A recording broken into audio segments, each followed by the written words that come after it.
The sun lay heavy over the dusty town of Dry Creek, baking the wooden storefronts and kicking up heat waves across the dirt road. Horses stamped their hooves in the shade of the hitching posts, tails swatting flies, while the faint clang of a blacksmith's hammer echoed down the street.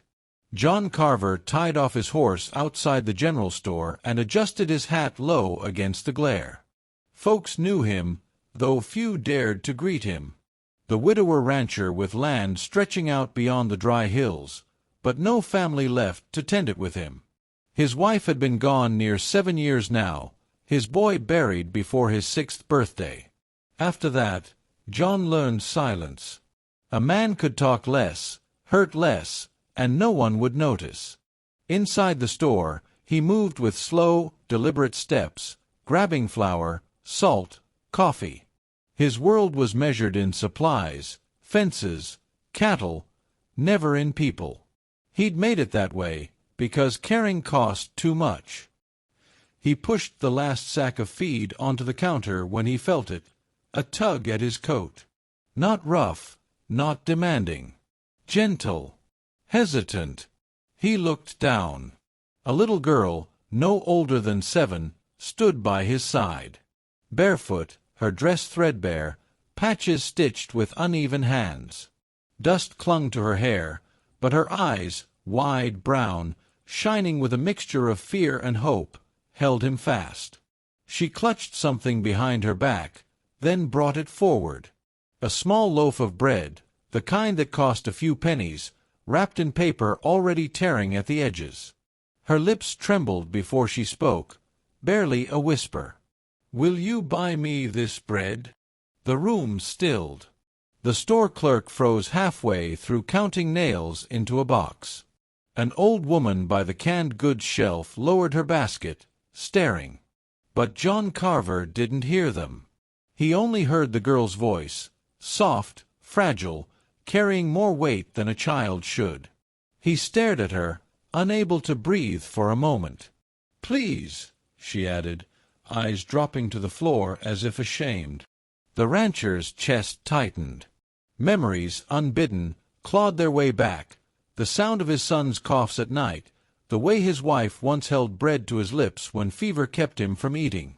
Loss had turned those memories into scars, and he thought he'd buried them deep. But here, in the voice of a starving child, they rose again. He knelt, slow as if afraid she'd vanish, and took the bread from her small hands. "Where's your ma?" he asked quietly. The girl glanced toward the door. Across the street, half hidden in the alley's shade, sat a frail woman on a crate. Her back hunched, her face pale, and a handkerchief pressed to her mouth as she coughed. The sight was enough to tell John all he needed: sickness, hunger, and the weight of a fight already near lost. The girl whispered, "She don't eat. Says I should eat first." John swallowed hard. He stood, placed the bread with his supplies, and dropped a few silver coins on the counter. "Add it," he said, his voice low but firm. The clerk nodded, eyes wide. When John turned back, the girl was still watching him. Not with fear, not quite, but with something harder to face. Trust. He handed her the loaf, fresh paper now folded around it. "Take it to your ma." Her fingers brushed his calloused hand as she took it. "Thank you, sir." And then she ran, barefoot across the street, bread clutched to her chest like a treasure, vanishing into the alley. John stood frozen where he was, the world around him blurred. 4 years, nothing had broken the shell he'd built around his heart. But 7 words from a hungry little girl had done what time could not. He gathered his supplies, loaded his horse, and rode out of town. But the whisper followed him down the trail, softer than wind, heavier than stone. "Will you buy me this bread?" It echoed long after the sun dipped behind the hills, into the silence of his ranch house, where no laughter had sounded in years. And for the first time in as long as he could remember, John Carver could not push the silence away. Morning broke cold on the Carver ranch, though autumn had barely begun.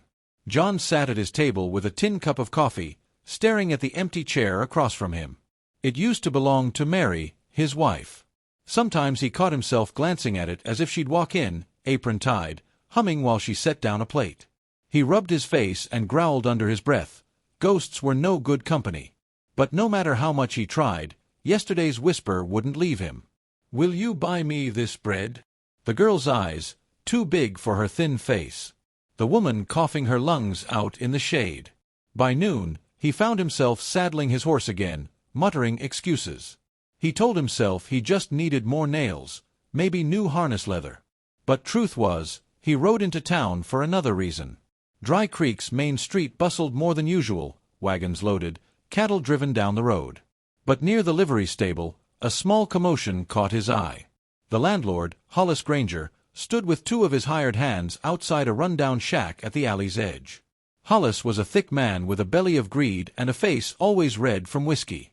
He jabbed his finger at the sick woman and her girl, who huddled by the doorway, clutching one another.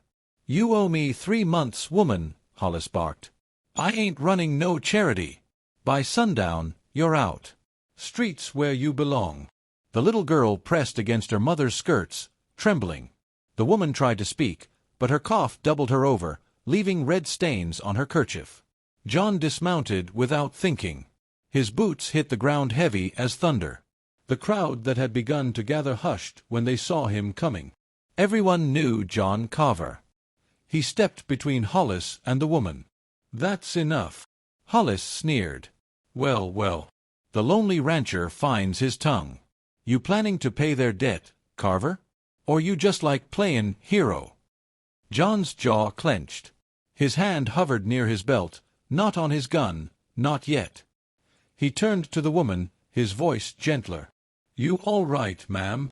She nodded weakly, though her eyes darted with shame. "We'll move on. Don't want trouble." John looked down at the girl. She gripped her mother's hand but peered up at him with the same trust she'd shown in the store. He couldn't walk away. Not now. He turned back to Hollis. "What's the debt?"